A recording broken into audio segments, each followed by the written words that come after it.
This morning, the American Heart Association is releasing sweeping recommendations. They deal with the potentially harmful effects of electronic cigarettes. Sales are projected to hit $10 billion by 2017, surpassing conventional cigarettes. So the Heart Association is calling for e-cigarettes to be strongly regulated, thoroughly researched, and closely monitored.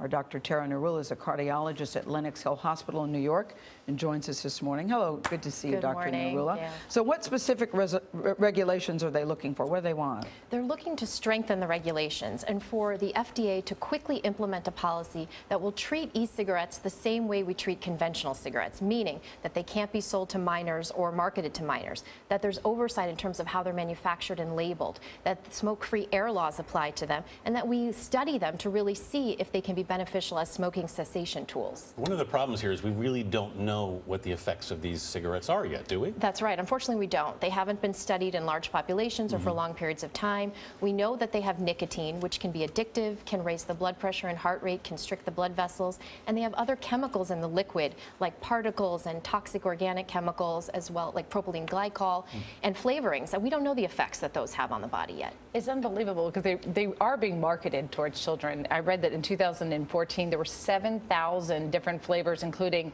Snickerdoodle and Cherry Cola. My favorite.